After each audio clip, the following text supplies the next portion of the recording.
ವಿವಿಧ ಬೇಡಿಕೆಗಳನ್ನ ಈಡೇರಿಸುವಂತೆ ಆಗ್ರಹಿಸಿ ಪ್ರತಿಭಟನೆ.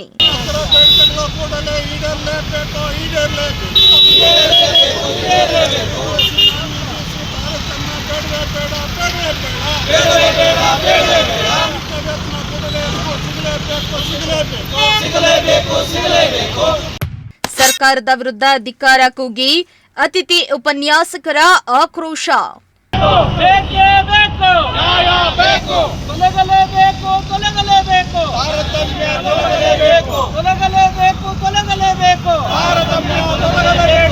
ಎಸ್ ವೀಕ್ಷಕರೇ, ವಿವಿಧ ಬೇಡಿಕೆಗಳನ್ನ ಈಡೇರಿಸುವಂತೆ ಆಗ್ರಹಿಸಿ ಅತಿಥಿ ಉಪನ್ಯಾಸಕರ ಸಂಘದಿಂದ ಇಂದು ಚಿಕ್ಕಬಳ್ಳಾಪುರದಲ್ಲಿ ಪ್ರತಿಭಟನೆಯನ್ನ ನಡೆಸಿ ಆಕ್ರೋಶ ಹೊರಹಾಕಿದ್ರು.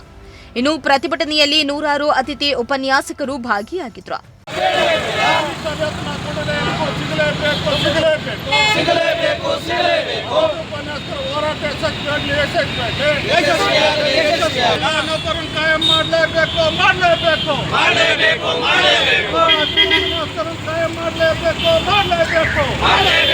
ಹೌದು, ಚಿಕ್ಕಬಳ್ಳಾಪುರದಲ್ಲಿ ಅತಿಥಿ ಉಪನ್ಯಾಸಕರು ತಮ್ಮ ವಿವಿಧ ಬೇಡಿಕೆಗಳನ್ನ ಸರ್ಕಾರ ಈಡೇರಿಸ್ತಾ ಇಲ್ಲ, ಕಡೆಗಣಿಸ್ತಾ ಇದೆ ಎಂದು ಸರ್ಕಾರದ ವಿರುದ್ಧ ಧಿಕ್ಕಾರಗಳನ್ನ ಕೂಗುತ್ತಾ ನಗರದ ಶಿಡ್ಲಘಟ್ಟ ಸರ್ಕಲ್ನಿಂದ ಜಿಲ್ಲಾಡಳಿತದ ಭವನದವರೆಗೂ ಮೆರವಣಿಗೆಯನ್ನ ನಡೆಸಿ ಆಕ್ರೋಶ ಹೊರಹಾಕಿದ್ರು. ಅಂಬೇಡ್ಕರ್ ವೃತ್ತದಲ್ಲಿ ನೂರಾರು ಅತಿಥಿ ಉಪನ್ಯಾಸಕರು ಸೇರಿ ಯುಜಿಸಿ ನಿಯಮಾವಳಿ ಹಾಗೂ ಸರ್ಕಾರದ ವಿರುದ್ಧ ಧಿಕ್ಕಾರ ಕೂಗಿದ್ರು.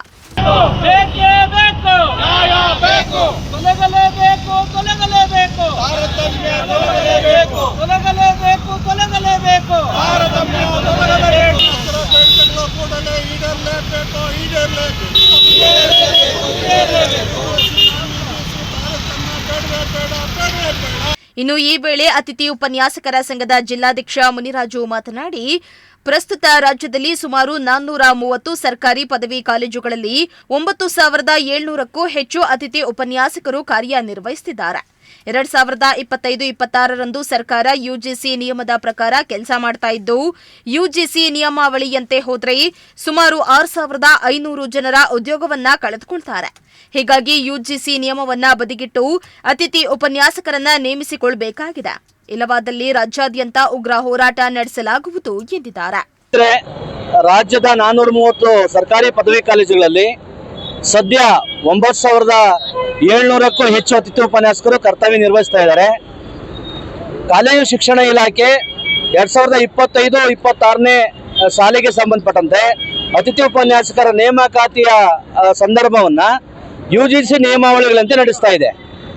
ಸೊ ನಾವು 2004-05ರಲ್ಲಿ ಕರ್ತವ್ಯಕ್ಕೆ ಸೇರ್ಕೊಂಡಿದ್ದೀವಿ. ಆವತ್ತು 14,500 ಜನ ಕೆಲಸ ಮಾಡ್ತಾ ಇದ್ವಿ. ಸರ್ಕಾರ ಕಾಲಕಾಲಕ್ಕೆ ನಿಯಮಾವಳಿಗಳನ್ನ ರೂಪಿಸ್ತಾ ಇದೆಯೋ ಅದರ ಪರಿಣಾಮವಾಗಿ ಇವತ್ತು 9,000 ಇದ್ದೀವಿ. ಈಗ ಯುಜಿಸಿ ನಿಯಮಾವಳಿ ಜಾರಿಯಾಗಿದ್ದೇ ಆದ್ರೆ 6,000ಕ್ಕೂ ಹೆಚ್ಚು ಅತಿಥಿ ಉಪನ್ಯಾಸಕರು ಉದ್ಯೋಗ ಕಳೆದುಕೊಂಡು ಅಭದ್ರತೆಯ ಬದುಕನ್ನ ಅವರು ಎದುರಿಸಬೇಕಾಗುತ್ತೆ.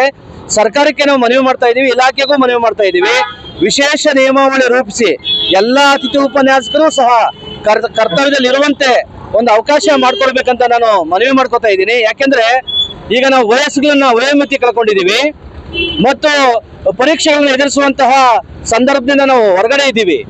ನಾವು ದಡ್ರೇನಲ್ಲ, ನಾವು ಬುದ್ಧಿವಂತರ ಇದ್ದೀವಿ. ಆದ್ರೆ ಕಾಲೇಜು ಶಿಕ್ಷಣ ಇಲಾಖೆಗೆ ನಮ್ಮ ಇಡೀ ಬದುಕನ್ನ ಮುಡುಪಾಗಿಟ್ಟಿರೋದ್ರಿಂದ ಈಗ ಮಧ್ಯೆ ಬಂದಿರುವಂತಹ ನಿಯಮಾವಳಿನ ಮುಂದೆ ಮಾಡಿ ನಮ್ಮನ್ನ ಕರ್ತವ್ಯದಿಂದ ದೂರ ತಳ್ಳುವಂತಹ ಪ್ರಕ್ರಿಯೆ ಏನಿದೆ ಇದಕ್ಕೆ ತಡೆ ನೀಡಬೇಕು. ಜೊತೆಗೆ ಎಲ್ಲಾ ಅತಿಥಿ ಉಪನ್ಯಾಸಕರು ಅಲ್ಲಿ ಏನ್ ಕೆಲಸ ಮಾಡ್ತಿದ್ದಾರೆ, ಹೊರಗಡೆ ಉದ್ಯೋಗ ಕಳ್ಕೊಂಡು ಯಾರಿದ್ದಾರೆ ಎಲ್ರಿಗೂ ಉದ್ಯೋಗ ಕೊಡ್ಬೇಕಂತ ಈ ಮೂಲಕ ಬೇಡ್ಕೊತಾ ಇದ್ದೀನಿ. ಮತ್ತು ಈ ಸಂಬಂಧ ರಾಜ್ಯ ಸರ್ಕಾರ ಅತಿಥಿ ಉಪನ್ಯಾಸಕರ ಹಿತ ಕಾಯುವಂತಹ ವಿಶೇಷ ಬಿಲ್ ಅನ್ನ ಬೆಳಗಾವಿಯ ಚಳಿಗಾಲದ ಅಧಿವೇಶನದಲ್ಲಿ ಮಂಡಿಸಿ ನಮ್ಮ ಬದುಕಿಗೆ ಆಸರೆ ಆಗ್ಬೇಕಂತ ಮುಖ್ಯಮಂತ್ರಿಗಳು, ಉಪಮುಖ್ಯಮಂತ್ರಿಗಳು ಮತ್ತು ಕಾಲೇಜು ಶಿಕ್ಷಣ ಇಲಾಖೆ ಆಯುಕ್ತರು, ಉನ್ನತ ಶಿಕ್ಷಣ ಸಚಿವರಾದ ಎಂ.ಸಿ. ಸುಧಾಕರ್ ಸರ್ ಅಲ್ಲಿ ನಾವು ಬೇಡ್ಕೊತಾ ಇದ್ದೀವಿ. ಇನ್ನು ಅತಿಥಿ ಉಪನ್ಯಾಸಕರ ಸಂಘದ ಖಜಾಂಚಿ ರಾಜಶೇಖರ್ ಮಾತನಾಡಿ, ನಾವು ಈ ಹಿಂದೆ ಸರ್ಕಾರಿ ಕಾಲೇಜುಗಳಲ್ಲಿ ಅರೆಕಾಲಿಕ ಉಪನ್ಯಾಸಕರಾಗಿ ಕಾರ್ಯನಿರ್ವಹಿಸ್ತಾ ಇದ್ವು. ಅದಾದ ಬಳಿಕ ಇದೀಗ ಅತಿಥಿ ಉಪನ್ಯಾಸಕರು ಎಂದು ಪದ ಬಳಕೆಯಾಗಿದೆ ಬಿಟ್ಟರೆ ಯಾವುದೇ ಪ್ರಯೋಜನ ಆಗಿಲ್ಲ. ಸರಿಸುಮಾರು 20 ವರ್ಷಗಳಿಂದ ಉಪನ್ಯಾಸಕರಾಗಿ ಸೇವೆ ಸಲ್ಲಿಸುತ್ತಿದ್ದಾವೆ. ಆದರೆ ಇತ್ತೀಚೆಗೆ ಕೋರ್ಟ್ ಆದೇಶವನ್ನ ಮುಂದಿಟ್ಟುಕೊಂಡು ಸರ್ಕಾರ ಯುಜಿಸಿ ಮತ್ತು ನಾನ್ ಯುಜಿಸಿ ಅಂತಹ ಡಿವೈಡ್ ಮಾಡಿ ಆದೇಶವನ್ನ ಹೊರಡಿಸಿದೆ. ಇದರಿಂದಾಗಿ ಅದೆಷ್ಟೋ ಅತಿಥಿ ಉಪನ್ಯಾಸಕರ ಕೆಲಸಕ್ಕೆ ಕುತ್ತು ಬರುವ ಸಾಧ್ಯತೆ ಇದೆ. ಹೀಗಾಗಿ ಕೂಡಲೇ ಸರ್ಕಾರ ಜಾರಿಗೆ ತಂದು ಯುಜಿಸಿ ನಿಯಮಾವಳಿಯನ್ನ ಕೈಬಿಟ್ಟು ಅತಿಥಿ ಉಪನ್ಯಾಸಕರಿಗೆ ಸೇವಾ ಭದ್ರತೆಯನ್ನ ಒದಗಿಸಬೇಕು. ಇಲ್ಲವಾದಲ್ಲಿ ರಾಜ್ಯಾದ್ಯಂತ ಉಗ್ರ ಹೋರಾಟ ನಡೆಸುವುದಾಗಿ ಖಡಕ್ ಎಚ್ಚರಿಕೆಯನ್ನ ನೀಡಿದ್ರು.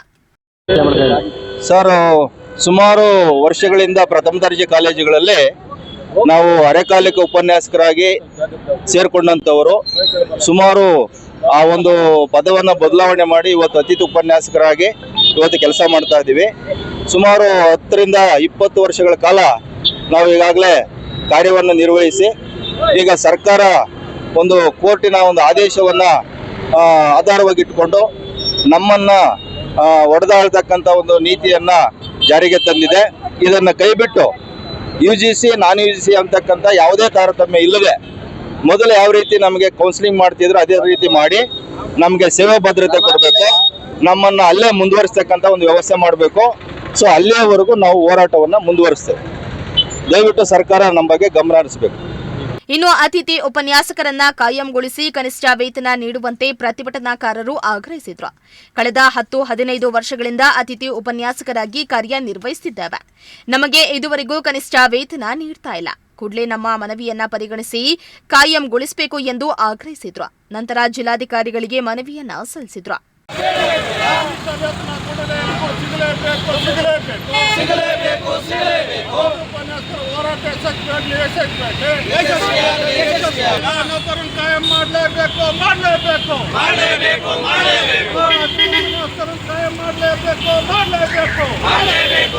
ಇನ್ನು ಇದೇ ವೇಳೆ ಮನವಿಯನ್ನ ಸ್ವೀಕರಿಸಿ ಜಿಲ್ಲಾಧಿಕಾರಿಗಳು ಮಾತನಾಡಿ, ನಿಮ್ಮ ಆಹ್ವಾನವನ್ನ ಸ್ವೀಕರಿಸಿದ್ದೇವೆ, ನಿಮ್ಮ ಬೇಡಿಕೆಗಳ ಕುರಿತು ಸರ್ಕಾರಕ್ಕೆ ತಲುಪಿಸುವ ಕೆಲಸವನ್ನ ಮಾಡ್ತೇವೆ ಎಂದು ಭರವಸೆಯನ್ನ ನೀಡಿದ್ರು.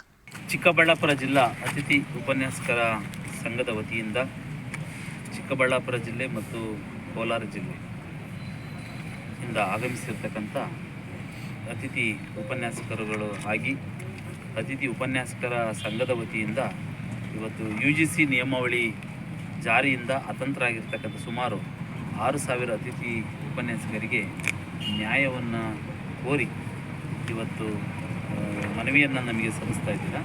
ಈ ಮನವಿಯನ್ನು ಸನ್ಮಾನ್ಯ ಮುಖ್ಯಮಂತ್ರಿಗಳಿಗೆ ಹಾಗೂ ಗೌರವಾನ್ವಿತ ರಾಜ್ಯಪಾಲರಿಗೆ ಹಾಗೂ ಮಾನ್ಯ ಉನ್ನತ ಶಿಕ್ಷಣ ಸಚಿವರಿಗೆ ಮನವಿಯನ್ನು ಕಳಿಸ್ಕೊಡ್ಬೇಕು ಅಂತ ಹೇಳ್ಬಿಟ್ಟು ಕೇಳ್ಕೊಂಡಿದ್ದೀರಾ. ಖಂಡಿತ ನಾನು ಈ ಕೂಡಲೇ ತಾವು ಕೊಟ್ಟಂಥ ಮನವಿಗಳೇನಿದ್ದಾವೆ ಇದನ್ನು ಸರ್ಕಾರಕ್ಕೆ ಕಳಿಸ್ಕೊಡೋಂಥ ಕೆಲಸವನ್ನು ಕೂಡಲೇ ಮಾಡ್ತೀವಿ. ಕಳಿಸ್ಕೊಡ್ತಿರೋ ಒಂದು ಪ್ರತಿಯನ್ನು ಕೂಡ ತಮಗೆ ಕೊಡ್ತೀವಿ. ನಮ್ಮ ಜೀವನಕ್ಕೊಂದು ಆಸರೆ ಮಾಡಿ ಸರ್, ದಯವಿಟ್ಟು. ನಿಮ್ಮ ಅಧ್ಯಕ್ಷರು ಮಾತಾಡಿದ್ದಾರೆ, ಅದೇ ಥರ ಈಗ ಆಲ್ರೆಡಿ ಮಾತಾಡಿದ್ದಾರೆ. ಹಾಗಾಗಿ ತಾವು ಕೊಟ್ಟಂಥ ಪತ್ರವನ್ನು ಕೂಡ ಸರ್ಕಾರಕ್ಕೆ ಕಳಿಸ್ಕೊಡೋಂಥ ಒಂದು ಕೆಲಸವನ್ನು ಮಾಡ್ತೀವಿ. ಧನ್ಯವಾದಗಳು. ಒಟ್ನಲ್ಲಿ ರಾಜ್ಯಾದ್ಯಂತ ಅತಿಥಿ ಉಪನ್ಯಾಸಕರನ್ನ ಕಾಯಂಗೊಳಿಸಿ ಸೇವಾ ಭದ್ರತೆಯನ್ನ ಒದಗಿಸಿಕೊಡಬೇಕೆಂದು ಕೂಗು ಕೇಳಿಬರ್ತಾ ಇದೆ. ಜೊತೆಗೆ ಕೋರ್ಟಿನ ಆದೇಶವನ್ನಿಟ್ಟುಕೊಂಡು ಸರ್ಕಾರ ಅತಿಥಿ ಉಪನ್ಯಾಸಕರ ಸೌಲಭ್ಯವನ್ನ ವಂಚಿತರನ್ನಾಗಿ ಮಾಡ್ತಾ ಇದೆ. ಇಷ್ಟು ವರ್ಷಗಳ ಕಾಲ ಸೇವೆಯನ್ನ ಸಲ್ಲಿಸ್ತಾ ಇದ್ದ ಅತಿಥಿ ಉಪನ್ಯಾಸಕರು ಹೊಸ ಆದೇಶದಿಂದ ಕಂಗಾಲಾಗಿದ್ದಾರೆ. ಕೂಡಲೇ ಸರ್ಕಾರ UGC ನಿಯಮಾವಳಿಯನ್ನ ಮತ್ತೊಮ್ಮೆ ಪರಿಶೀಲಿಸಿ ಅತಿಥಿ ಉಪನ್ಯಾಸಕರ ಸಮಸ್ಯೆಗೆ ಸ್ಪಂದಿಸುತ್ತೋ ಇಲ್ವೋ ಅನ್ನೋದನ್ನ ಕಾದು ನೋಡಬೇಕಾಗಿದೆ. ಮೋಹನ್ ಕುಮಾರ್, ಪ್ರಜಾಶಕ್ತಿ ಟಿವಿ, ಚಿಕ್ಕಬಳ್ಳಾಪುರ.